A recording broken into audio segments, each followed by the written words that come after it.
आज फिर दीपक बिना कुछ बोले उदास होकर ऑफिस चला गया। उसकी माँ नीला जी से अपने बेटे की यह हालत देखी नहीं जा रही थी। दीपक के जाने के बाद नीला जी ने अपने पति अविनाश जी से बात करने की कोशिश की। सुनिए, दीपक हमारा एकलौता बेटा है। क्या उसकी खुशी से बढ़कर हमारे लिए कुछ है? आप क्यों नहीं उसे उसकी खुशी, उसका प्यार लौटा देते हैं? नीला, तुम्हें पता है कि मैं इस रिश्ते के खिलाफ क्यों हूँ, पर मुझसे अपने बेटे की यह खामोशी और उदासी अब देखी नहीं जाती। आखिर माँ हूँ मैं उसकी, मैं भी उसका पिता हूँ और मुझे भी उसके भविष्य की चिंता है। बच्चों की हर जिद पूरी करना भी आसान नहीं होता है। उधर दीपक अपने ऑफिस में भी गुमसुम रहने लगा।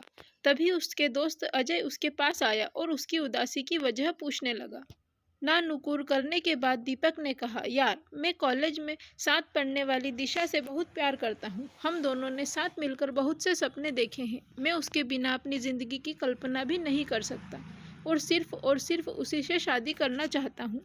लेकिन मेरे पापा इस शादी के सख्त खिलाफ हैं। 4 साल पहले दीपक ने दिशा से अपने प्यार का इजहार किया था। दोनों के ही कुछ सपने थे, दोनों अपने पैरों पर खड़ा होना चाहते थे। इसीलिए उन दोनों ने फैसला किया कि कॉलेज खत्म होने के बाद पहले अपने करियर पर फोकस करेंगे, उसके बाद ही शादी के बारे में सोचेंगे। अब जबकि दोनों अपने पैरों पर खड़े हो गए तो दोनों ने अपने घर वालों से अपने रिश्ते के बारे में बात की। दीपक और दिशा ने अपने अपने माता पिता को मिलवाने का फैसला किया। दोनों के ही घर वाले दोनों से बहुत प्यार करते थे, लेकिन जहाँ दीपक के पिता रीति रिवाज और कुंडली मिलान को अधिक महत्व देते थे, उधर दूसरी ओर दिशा के पिता प्रेम विवाह के सख्त खिलाफ थे।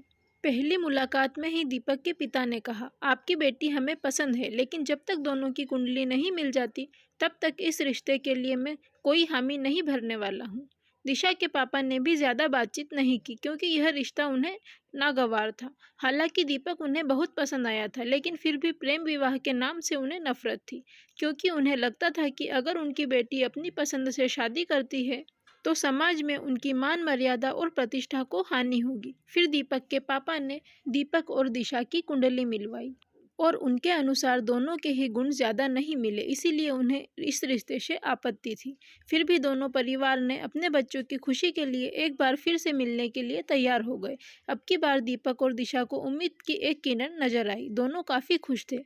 उन्हें लगा कि शायद अब उनके घर वाले मान जाएंगे, लेकिन जैसा हम सोचते हैं वैसा कहाँ हो पाता है। अब की बार दोनों के पापा के बीच में किसी बात को लेकर बहस हो गई और बहस इतनी बढ़ गई कि दीपक के पापा बातचीत को बीच में छोड़कर ही घर वापस आ गए। दोनों परिवारों का गुस्सा सातवें आसमान पर था। एक तरफ दीपक दुखी था तो दूसरी तरफ दिशा का रो रो कर बुरा हाल था, क्योंकि दोनों ही एक दूसरे से इतना प्यार करते थे कि किसी से शादी करना तो दूर, किसी और के बारे में सोच भी नहीं पाते थे। ये सारी बातें सुनकर दीपक के दोस्त अजय ने उसे एक सुझाव दिया। दीपक ने दिशा के साथ मिलकर उस सुझाव पर काम करना शुरू किया।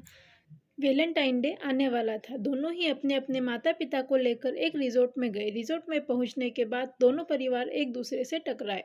फिर दीपक और दिशा ने एक दूसरे के माता पिता को अपनी कसम देकर बिठाया और बोलना शुरू किया। दीपक ने कहा, मम्मी पापा, मैं और दिशा आप दोनों से बहुत प्यार करते हैं। आपकी इच्छा के विरुद्ध कोई कार्य नहीं करेंगे। अगर हम साथ चाहते तो भागकर भी शादी कर सकते थे, जैसा कि आजकल कई बच्चे कर लेते हैं, लेकिन आपकी अहमियत हमारी जिंदगी में बहुत ज्यादा है। आपको तकलीफ पहुंचाकर हम खुश नहीं रह सकते। फिर दिशा ने कहा, आप लोग भले ही इस रिश्ते से इनकार कर दें, कोई बात नहीं, लेकिन इतना तो तय है कि हम किसी और से शादी करना तो दूर सोचेंगे भी नहीं। दिशा ने अपने पापा से कहा, पापा, अगर दीपक में आपको कोई कमी नजर आती है तो मुझे बताइए, मैं आपकी बात जरूर मानूंगी, लेकिन प्लीज आप एक बार मेरी पसंद पर भी विश्वास करके देखें। दीपक ने कहा, पापा, आपको हमारी सिर्फ कुंडली के गुण कम मिले इस बात से परेशानी है, लेकिन आप ही बताइए कि रोहित, दीपक का चचेरा भाई, की कुंडली तो बहुत अच्छे से मिलाई गई थी, फिर भी उसका और भाभी का तलाक क्यों हुआ? यह सब तो मन मिलने वाली बात है, एक दूसरे को समझने वाली बातें हैं। मैं आपका विरोध नहीं कर रहा हूँ और ऐसा भी नहीं है कि मैं अपनी परंपराओं और रीति रिवाजों के खिलाफ हूँ, लेकिन आप एक बार मेरी खुशी के लिए भी सोचें, बस इतना ही चाहता हूँ। फिर दोनों ने दो दो गुलाब के फूल निकाले और एक दूसरे के मम्मी पापा को दिए और कहने लगे, हर वैलेंटाइन डे पर लड़का लड़की एक दूसरे को गुलाब देते हैं, लेकिन हम आप सबसे बहुत प्यार करते हैं और हमेशा आपका आदर करेंगे। अगर आपको यह रिश्ता मंजूर हो तो यह गुलाब स्वीकार जरूर करें। Happy Valentine day mummy papa. तभी दीपक की मम्मी ने दिशा को गले से लगाते हुए कहा, बेटा, जब से मैंने तुम्हें देखा है तुम्हारी छवि अपनी बहू के रूप में मन में बस गई है और मैं तुम्हारे अलावा कोई लड़की पसंद नहीं आई। तुम ही मेरे घर की बहू बनोगी। अपने बच्चों की बातें सुनकर, उनका प्यार देखकर दोनों के मम्मी पापा इस रिश्ते को तैयार हो गए। फिर दिशा के पापा ने कहा, एक ही शर्त पर यह रिश्ता तय हो सकता है, अगर शादी के बाद भी हर वैलेंटाइंस डे तुम हम सबके साथ मनाओ तो।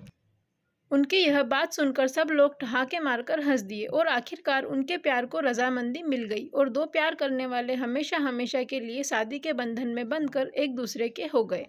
अगर आपको हमारी ये छोटी सी कहानी पसंद आई हो तो प्लीज़ हमारे चैनल को सब्सक्राइब करें और वीडियो को ज़्यादा से ज़्यादा लाइक और शेयर करना ना भूलें। Thank you for watching.